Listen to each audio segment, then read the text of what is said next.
എരുമയൂർ ഗ്രാമപഞ്ചായത്ത് 14ാം പഞ്ചവത്സര പദ്ധതി 2024-25 വാർഷിക പദ്ധതിയുടെ രൂപീകരണത്തിന്റെ ഭാഗമായി ഭിന്നശേഷിക്കാരുടെ പ്രത്യേക ഗ്രാമസഭ ചേർന്നു.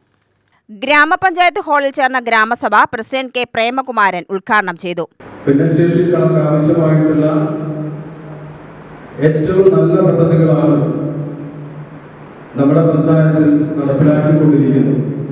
അപ്പോൾ ഈ വരുന്ന സാമ്പത്തിക വർഷം 2025-26 സാമ്പത്തിക വർഷത്തിൽ നമ്മുടെ പഞ്ചായത്തിലെ ഭിന്നശേഷിക്കാരായിട്ടുള്ള ആളുകൾക്ക് എന്തൊക്കെ കാര്യങ്ങളാണ് പദ്ധതിയിൽ ഉൾപ്പെടുത്തേണ്ടത് എന്നതിനെ കുറിച്ച് നമുക്കൊരു കൂട്ടായ ചർച്ച നടത്തുന്നതിന് വേണ്ടിയാണ് നിങ്ങളെ ഇവിടെ വിളിച്ച് വരുത്തിയിട്ടുള്ളത്. ഇപ്പോൾ കുറേയധികം കാര്യങ്ങൾ പഞ്ചായത്ത് ഈ മേഖലയിലുള്ള ആളുകൾക്ക് വേണ്ടി നടപ്പിലാക്കിക്കൊണ്ടിരിക്കുന്നു.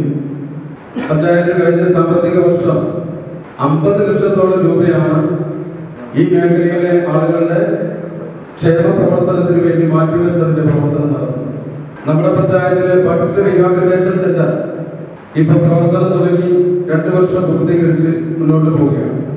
ആ സ്ഥാപനത്തിന്റെ 1 വർഷത്തെ പ്രവർത്തനത്തിന് വേണ്ടി മാത്രം ഏതാണ്ട് 30 ലക്ഷത്തോളം രൂപ മാറ്റിവെച്ച് അവിടെ വരുന്ന കുട്ടികൾക്ക് ആവശ്യമായിട്ടുള്ള ഭക്ഷണം കൊടുക്കാൻ, വണ്ടിയുടെ ചെലവ്, അധ്യാപകരുടെ ശമ്പളം, അങ്ങനെ വരുന്ന കാര്യങ്ങൾക്ക് വേണ്ടി ആ പൈസ മാറ്റിവെക്കും. വൈസ് പ്രസിഡന്റ് ബിന്ദു ശിവകുമാർ അധ്യക്ഷയായി. അൻസിഫ്, മഞ്ജുള, സബീന എന്നിവർ പ്രസംഗിച്ചു.